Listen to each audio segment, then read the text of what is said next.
Planning for the future is something we firmly believe in. It not only applies to our clients, but also our firm. Today, there are 8 financial advisors at Commonwealth. The experience on our team ranges from about 10 months to over 40 years. It is also critical for us to plan for the future, and that means finding bright young minds for our team. In the last few months, we've added 2 financial planning residents. Today, we introduce you to Madison Gontarek and Corey Kloss. This is Wealth Wednesday.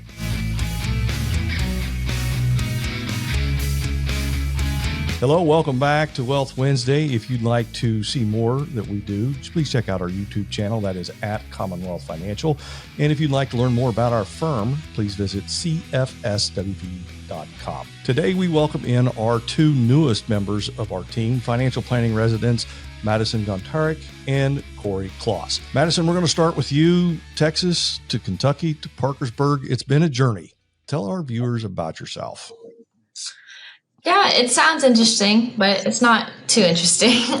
I was born in San Antonio, Texas. Wasn't there for long. Moved down by the border of Mexico, a place called Mission, Texas. Moved around a little bit because of my dad's job, and eventually ended up in Evansville, where I graduated high school. And then I went to Western Kentucky University, which is in Bowling Green, Kentucky. It's only about 2 hours away from Evansville. I knew I wanted to go into business, and I know their school had a very highly accredited business school. And I was familiar with the campus because my sister graduated there as well. And after I graduated, started applying for jobs, found myself in Parkersburg, West Virginia. I kind of always knew I'd end up somewhere different. My family always knew deep down that I was going to go wherever the wind took me. So now I'm here, and I'm happy to be here. Corey, your journey's a little more close to home. Tell us how you got here. Everything just kind of fell in my lap. Graduated high school in Wheeling. I didn't want to go to college, and I got a scholarship, so I ended up going to college probably 20, 30 minutes down the road from Wheeling. So still could come back on the weekends, and started a business. And my mother was actually a client, and she introduced me to Todd. And Todd invited me to come an internship for summer, and I did. And then here I am a year later, and now I'm working here full time. So this next question is for both of you. You both picked an academic program that focuses on personal finance and financial planning. What attracted you to that line of study? I've always been interested in business and finance. I think business is hard, but getting the numbers right is even harder, and I can attest to that. So, being a young kid, I was always the kid to go out and do little odd jobs and all that stuff, and then started to take it serious, and I actually enjoyed it. So I kind of stuck with that, and here I am. Madison? Mine's a little bit different. I knew nothing about finances, the market, investing, nothing. And you're kind of just expected to know these things. And, they tell you to go to college, get a good job, and you'll be fine. But they don't tell you how to live off of that, grow your money, or anything. So I wanted to learn more about it so I could do it for myself.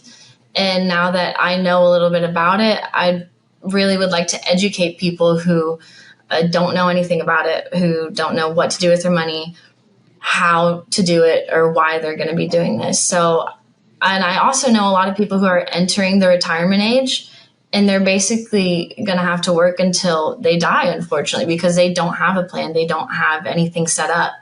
So I guess I just kind of want to educate people on that and help them. You've both had some limited exposure to the process. What are you eager to learn more about, Madison?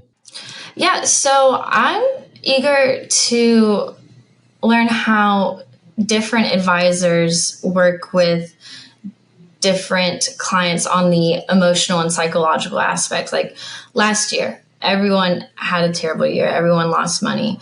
And from all the clients that I've seen and been shadowing with Daniel and Vince, most of our clients are pretty conservative, and I really want to know how they approach those clients with market downturns and with a year like that last year. Corey, same question.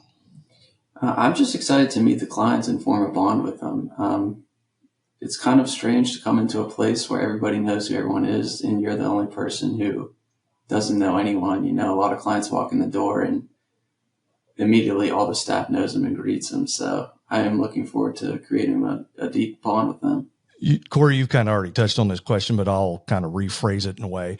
You've had some limited exposure to personal finance. What's your first real experience with money? When I was a kid, my mom would give me $0.25 to clean the toilets, and I thought that was the deal of a lifetime. So it took me 2 weeks to get $1. And I remember going to Rite Aid and buying a toy, and it was 99 cents. And I went to the register, and it was $1.06. And I fought tooth and nail to my mom because I couldn't understand why it said 99 cents and they were charging me $1.06. So she bought it for me, but I had to take out a 6-cent loan. And when I got home, we still fought about it. And it was probably a week. Week goes by, and then it just encouraged me to work even harder. But it kind of helped me show that you have to work really hard to get what you want, and you have to save your money. So first real introduction to the government being a partner with you. Yes. Madison, what's your first experience with money? So my first experience with money, I don't know if you guys had this or you guys remember this, but in elementary school or like kindergarten through 8th grade, we had scholastic book fairs where they'd set up for a week, and like you could go at lunchtime, recess, whatever. And every day I'd ask my mom or dad, I was like, can I have money for like the scholastic book fair? And they're like, oh, you want to read? Absolutely. And they give me like $20. And I thought that was like $100 in my world. Now $100 bill is a $20 bill to me. And I would always go to the Scholastic Book Fair, and I'd either not buy anything or I'd buy something silly like a pencil, eraser, something, and I'd stash my money away. So definitely my sister couldn't find it. And then I just remember eventually having around $120, and I was like in 5th grade, and my parents were like, where did you get that money? So I think, I don't want to say that I'm good at saving, but I naturally save. So let's wrap this up. Tell us something interesting about yourself, Corey. What do you like to do in your spare time? Anything outside. I'm a big sports person, so any sport. Played lacrosse growing up, so very physical. So anything else, as long as it's outside. I'm not a big inside person. I mean, we work inside all day, so when I get home, I like to be outdoors. All right. Madison? I'm kind of the same. Any chance I can be outside, I'm going to be outside. I'm going to sit outside. I'm studying for the Series 65 right now, and there's a bench near my apartment, and I'm like sitting out there studying. But I do like camping and hiking. I usually go on an annual camping trip with my dad. So we're big outdoorsy people as well, which seems to be a lot of people here in West Virginia.